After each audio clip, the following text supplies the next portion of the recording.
खुलुमबाय नोंथांमोनखौ आंनि चेनेलाव बयखौबो बरायनाय थाबाय। दिनै आङो जोंनि गामियावहाय आंनि नखरनि जानाय आनैमोनावहाय दंफैयो आङो। ओमफ्राय नोंथांमोननो आङो माखासे खोथा शेयार खालामनो लुबैनानै बे भिडिअखौ खालामनाय जाबाय। नोंथांमोना भिडिअआवहाय नुलांगोन आं मा खोन्थानो नागिरदों। नै दा आङो बे आनैमोनावहाय दंफैयो। जोंहा आनै बियो, ओमफ्राय बे आनैनि फिसाजो, ओमफ्राय आनैना फिसालाया साथाम, ओमफ्राय नैबे फिसाजो सासे। ओमफ्राय दा आनैना फिसालाया सासे गेदेरसिना मेट्रिक पास जाबाय। ओमफ्राय दा आनैया मेट्रिक पास जानाय बे जेरिमिखौहाय माबायदि मोनदों? मोजां मोनदों। ओमफ्राय दा बेथ' मोजाङैनो फरायदोंमोन ना? मोजाङै फरायखादों, फार्स्ट डिभिजन थांदों बिथाङा। बिथांमोनहा एसे खस्थ' जायो आरोना जानाय लोंनायावहाय, हाजिरा मावनानै जायो। ओमफ्राय सम सम आमायाबो कम्पानियाव थाङो, सम सम माबा हाजिरा मावो ना। ओमफ्राय आनैयाबोथ' हाजिरायानो मावबाय थायो। बिथांमोना हाजिरा मावनानैनो फोरोंबाय आरो दा फरायनायानो गासै साब्रै जायो आरो बे आनैमोनहा। ओमफ्राय नोंथांमोना नायनो हागोन। ओमफ्राय बेवहाय आंनि फंबायमोना फरायगासिनो आरो आं नोंथांमोननो खोन्थालांगोन। ओमफ्राय फुरलि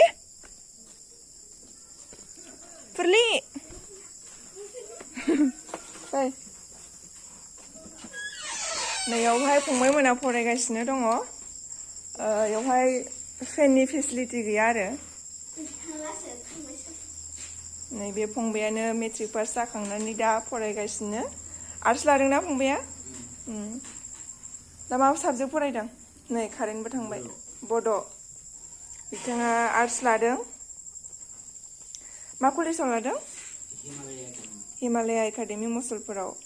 बिथाङा मबाइलबो लाबाय। मबाइलाबो नोंनि खामायनायजों लानाय बायदि जादोंना? बिथाङा माबा मेट्रिक पास जानानै, मेट्रिक एग्जाम जोबनानै नोङो हाजिरा मावदोंमोन ना?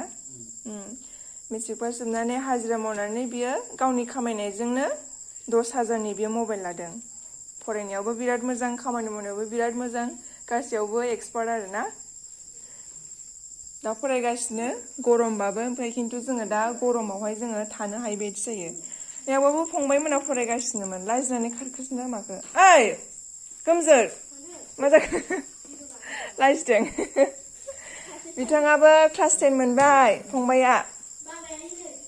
क्लास 10। मोजां फराय दे। बियोबो मेट्रिक एग्जाम होसिगोन। बेहा क्लास 6 फरायगासिनो। ओमफ्राय सासेयालाय? सासेना नाम मोजां मामोनलाय? नाम मोजाङा मामोन? राथुल। लाजिबायसो नामा बियो? नोङोलाय? नोङो? बेथ' बिराद साफा जाखागोन इयो सिख्ला देरबाथाय। ओइ लाजिबाय नोङो? लाजिबाय? लाजियो? लाजिदों? ओंलै दे नोंखौ होआ दे।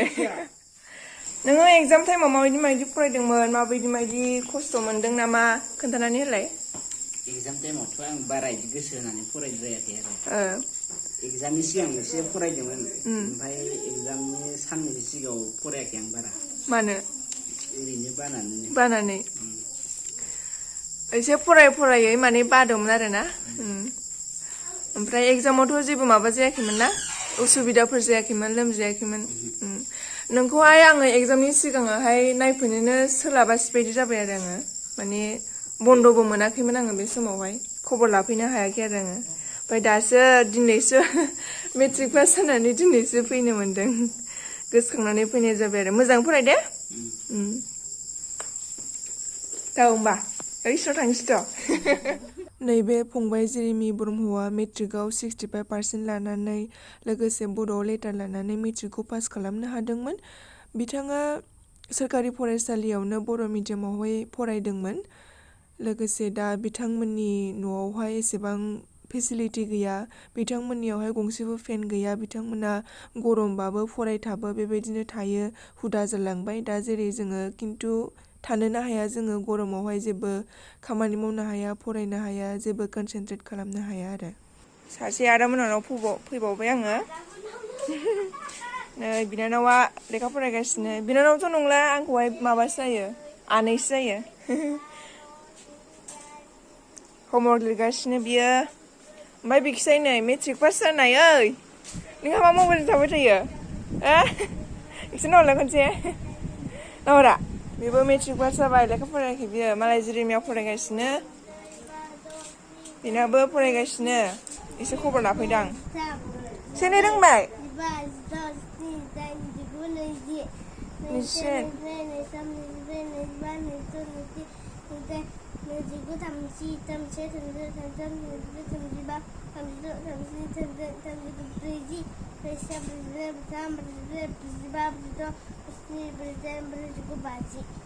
ओइ मा क्लास मोनखो नोङो मा क्लास मोनखो 2 एग्जाम जागासिनो फरिखा जोब्बाय ए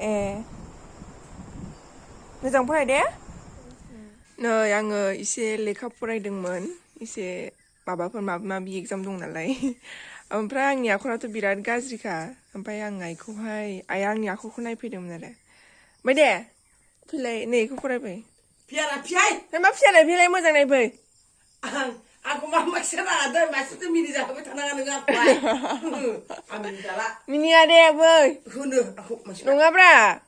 Nunggu sinas nunglay michkaina purana roंखायोना nunglay. Biyo mama akor. Angni handwriting ko sinay ka beku sinay dang.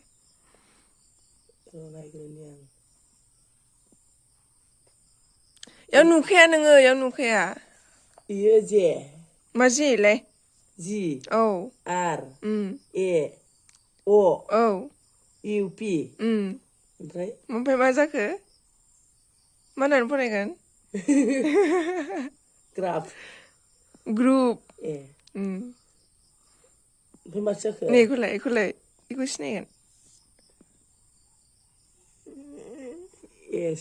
S नङा D ओहो जिसो जियाखौ मिलायबाय GIBES aku bikin lirik आं इदिसो लिरो SEO अबे iya na 5 sih ये 5 SEO no